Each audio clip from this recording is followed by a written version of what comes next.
Mutiara Hikmah. Bismillah. Assalamualaikum warahmatullahi wabarakatuh. Innal hamdalillah wassalatu wassalamu ala Rasulillah amma ba'du. Para pemirsa Rosyad TV dimanapun Anda berada, alhamdulillah kita kembali bersua di program Mutiara Hikmah dalam serial Ibadur Rahman. Para pemirsa,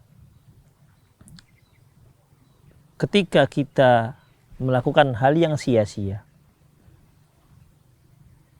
dan mungkin setelah kita melakukan introspeksi diri, banyak ucapan dan perbuatan yang sia-sia yang telah kita lakukan. Dan kita ingin agar kita bisa membiasakan diri agar tidak melakukan perkara yang sia-sia. Lantas bagaimana caranya, bagaimana kiatnya, bagaimana tipsnya? Untuk meninggalkan ini semua, meninggalkan perkara yang kita tahu itu sia-sia, maka ada beberapa poin yang mungkin bisa kita lakukan. Yang pertama, kita harus ingat dan renungkan untuk apa Allah menciptakan kita. Apakah Allah Subhanahu wa Ta'ala menciptakan kita itu agar kita hidup dan berfoya-foya tanpa ada hak dan kewajiban? Apakah Allah Subhanahu wa Ta'ala menciptakan kita ya begitu aja seperti hewan-hewan? Ternyata tidak. Allah Subhanahu wa Ta'ala menyebutkan dalam surat Adz-Dzariyat ayat 56. Wa ma khalaqtul jinna wal insa illa liya'budun. Tidak aku ciptakan jin dan manusia kecuali hanya untuk beribadah kepadaku. Tidak ada tujuan lain penciptaan jin dan manusia melainkan hanya untuk beribadah kepadaku. Jadi kalau ada aktivitas kita, perbuatan kita sehari-hari yang tidak menggambarkan, yang tidak mencerminkan ibadah, berarti kita telah menyimpang dari tujuan kita diciptakan. Oleh karena itu ikhwah, ya, kita harus berupaya mengontrol diri kita. Mulai kita bangun tidur sampai kita tidur kembali, kita harus berupaya agar setiap aktivitas yang kita lakukan, setiap ucapan yang kita lontarkan, itu ada nilai ibadahnya.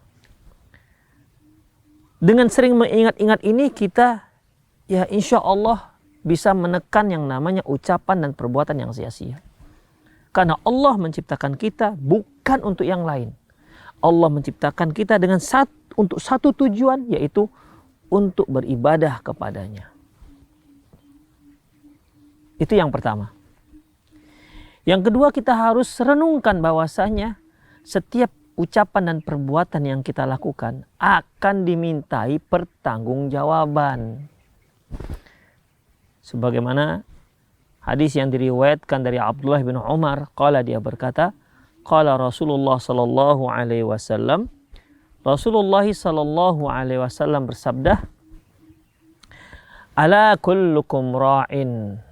Ketahuilah semua kalian itu pemimpin.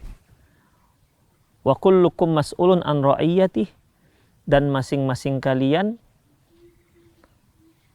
akan dimintai pertanggungjawabannya terhadap apa yang dia pimpin. Seorang muslim yang belum menikah, apakah dia bertanggung jawab? Punya sebuah tanggung jawab ya? Dia punya tanggung jawab terhadap dirinya. Apa kewajiban yang harus dia lakukan? Tanggung jawab terhadap dirinya, tanggung jawab terhadap Allah, dan tanggung jawab terhadap lingkungannya. Itu akan dimintai pertanggungjawabannya. Tanggung jawab terhadap dirinya, apakah dia melakukan hal-hal yang sia-sia yang tidak ada manfaatnya? Ataukah ketika dia bermuamalah dengan orang sekitarnya juga dia berbicara dan berbuat hal-hal yang sia-sia, tidak ada manfaatnya? Itu semua akan dipertanggungjawabkan di hadapan Allah Subhanahu wa Ta'ala. Ikhwah rahimani Allah wa iyyakum. Allah Subhanahu wa Ta'ala firman, ma yalfidhu min qawlin illa ladaihi raqibun atid. Tidak ada satu lafaz yang diucapkan kecuali di sisinya ada raqib dan atid.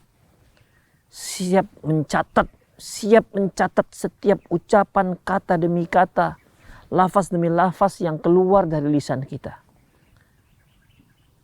Berapa persen ucapan sia-sia yang kita keluarkan dicatat oleh malaikat. Demikian ikhwah. Itu ucapan. Sampai-sampai Imam Ahmad ketika beliau sakit, beliau tidak lagi mengeluarkan suara anin. Anin ini kalau bahasa kita, aduh, begitulah kira-kira. Ya, beliau diam dengan harapan agar itu semua tak dicatat dalam kitab amal. Itu ucapan. Yang kedua, perbuatan. Setiap perbuatan kita akan dipertanggungjawabkan di hadapan Allah Subhanahu wa Ta'ala. Bahkan akan dipersaksikan oleh para saksi-saksi. Di antara yang menyaksikan, yang menjadi saksi nanti yaitu bumi tempat kita berpijak. Allah Subhanahu wa Ta'ala berfirman, "Yauma idzin tuhadditsu akhbaruha." Pada saat itu, di hari kiamat kelak, itu bumi akan menceritakan berita-beritanya. Rasulullah bertanya kepada para sahabat, tahu nggak kalian apa berita yang akan dia ungkapkan? Yang akan diungkapkan oleh bumi? Para sahabat mengatakan, Allah wa Rasuluhu a'lam. Kami nggak tahu. Rasulullah mengatakan si bumi akan berbicara, mengatakan kepada Allah, memberitakan kepada Allah bahwasanya si fulan pada hari ini, tanggal sekian, jam sekian, dia berada di atasku, dia melakukan ini dan itu. Ikhwah, apabila perbuatan yang sia-sia, bukankah ini satu hal yang memalukan? Oleh karena itu, ingat bahwasanya setiap kita itu pemimpin dan akan dimintai pertanggungjawaban atas apa yang kita pimpin. Seorang yang belum menikah, dia memimpin dirinya. Dia sudah menikah, dia akan memimpin dirinya dan keluarganya. Dan semuanya itu akan dimintai pertanggungjawabannya di hadapan Allah Subhanahu wa Ta'ala. Apakah dia sungguh-sungguh memimpinnya ataukah tidak? Apakah dia melakukan hal-hal yang sia-sia dengan keluarganya ataukah tidak? Itu akan dimintai pertanggungjawaban di hadapan Allah Subhanahu wa Ta'ala. Semua kita sering mendengar sebuah hadis Rasulullah sallallahu alaihi wasallam bahwasanya la yazalu qadama bani Adam yaumal qiyamati hatta yus'alu an arba'in. Bahwasanya kaki anak Adam nanti di hari kiamat tidak akan beranjak dari tempatnya sampai dia ditanya akan 4 hal. Pertama, an umrihi fi ma'afnah, usianya itu kemana dihabiskan. Apakah dia menghabiskan untuk hal yang sia-sia nggak ada manfaat, atau bahkan dia habiskan untuk hal-hal yang sifatnya maksiat, mendurhakai Allah Subhanahu wa Ta'ala, atau dia habiskan untuk menjadikan dirinya, menempatkan dirinya sebagai hamba Allah yang senantiasa menggunakan waktunya sebagai realisasi untuk menghambakan dirinya kepada Allah. Tuh, berapa banyak, berapa lama, apa yang dia lakukan dengan usianya. An umrihi fima afnah wa ilmi fima ya'mal bihi. Dan akan ilmunya, ilmu yang telah dia dapati, berapa banyak yang telah diamalkan. Wa an malihi min aina iktasaba wa ila aina anfaqa. Dan tentang hartanya dari mana dia dapati dan kemana dia habiskan. Wa an jasadihi fima ablah, dan tentang jasadnya kemana dia sudah gunakan jasad tersebut. Ikhwah, jasad kita ini milik Allah Subhanahu wa Ta'ala. Lisan kita ini milik Allah Subhanahu wa Ta'ala. Tangan kita, kaki kita, semua ini milik Allah Subhanahu wa Ta'ala. Makanya kalau ada yang meninggal, kita katakan inna lillahi wa inna ilaihi raji'un. Sesungguhnya kita itu milik Allah. Inna lillahi, sesungguhnya kita itu milik Allah. Wa inna ilaihi raji'un, dan sesungguhnya kita akan kembali kepada Allah Subhanahu wa Ta'ala. Jadi jasad yang ada pada diri kita ini pinjaman. Kalau Allah Subhanahu wa Ta'ala mau, Allah cabut lisan kita. Lisan yang hari-hari kita gunakan untuk mengucapkan ucapan yang kotor, untuk bicara hal-hal yang sia-sia. Kalau Allah cabut, nah rupanya siapa yang berani menghalang-halangi? Semuanya milik Allah Subhanahu wa Ta'ala.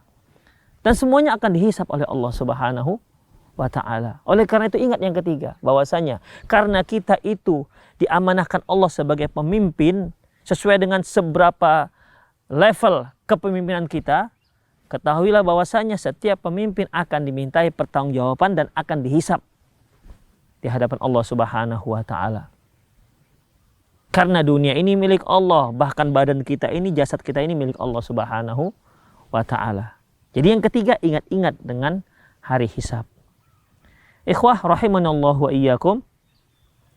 Allah Subhanahu wa taala firman dalam surat Al-Isra,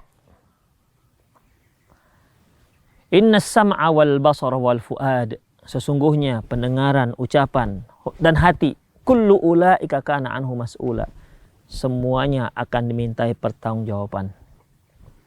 Dalam surat Fussilat, Allah Subhanahu wa taala firman, wa qalu li juludihim lima syahidtum alaina. Nanti di hari kiamat mereka berkata kepada kulit mereka, lima syahidtum alaina, mengapa kalian menjadi saksi atas kami, atas perbuatan kami, atas ucapan-ucapan kami? Qalu antaqanallahu alladzi antaqa kulla syai'. Dia berkata, si kulit loh, kulit kita ini akan berbicara.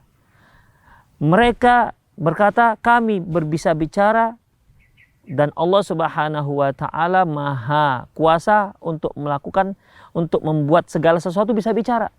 Sehingga kulit kita yang ini tadinya nggak bisa bicara, nanti akan berbicara. Apa yang dia bicarakan, memberikan persaksian atas setiap ucapan dan perbuatan yang kita lakukan semasa di dunia. Kemudian dalam surat Yasin Allah Subhanahu wa taala menyebutkan, Al-yawma nakhtimu ala afwahihim. Hari ini kami bungkam mulut mereka. Wa tukallimuna aydihim. Tangan akan bicara. Ini tangan yang hari-hari kita pakai, ini milik Allah dan dia nanti akan bersaksi atas perbuatan yang kita lakukan. Wa tukallimuna aydihim wa tashhadu arjuluhum. Kaki mereka akan bersaksi nanti di hari kiamat.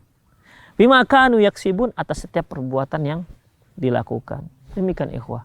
Makanya satu tips yang mudah-mudahan ini bisa membuat kita bisa lebih ketat, lebih dapat meninggalkan hal yang sia-sia. Yang pertama, ingat bahwasanya kita diciptakan Allah untuk ibadah, bukan untuk yang lain-lain. Yang kedua, bahwasanya setiap kita itu pemimpin dan setiap pemimpin akan dimintai pertanggungjawabannya atas apa yang dia pimpin. Yang ketiga, ingat hari hisab. Bahwasanya semua hal, baik perbuatan kita, ucapan kita, bahkan nikmat yang Allah berikan kepada kita akan dimintai pertanggungjawabannya. Harta yang Allah berikan kepada kita, yang Allah amanahkan, yang Allah titipkan kepada kita, ini kita gunakan untuk apa? Untuk hal yang sia-sia? Hanya untuk beli tiket 100 juta untuk apa? Untuk nonton misalnya sepak bola di Barcelona sana? Hanya untuk itu? Itu akan dimintai pertanggungjawabannya di hadapan Allah Subhanahu wa taala. La tus'alunna yauma idzin 'anin na'im. La tus'alunna yauma idzin 'anin na'im. Kalian akan ditanya atas nikmat yang telah diberikan kepada kalian.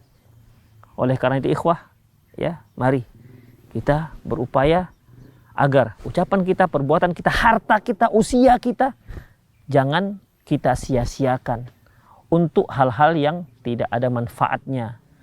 Baik manfaat dunia, apalagi tidak ada manfaat untuk akhirat. Semoga bermanfaat. Aku qouli hadza wa astaghfirullah li wa lakum wa lisairil muslimin innahu wal ghafurur rahim. Assalamualaikum warahmatullahi wabarakatuh.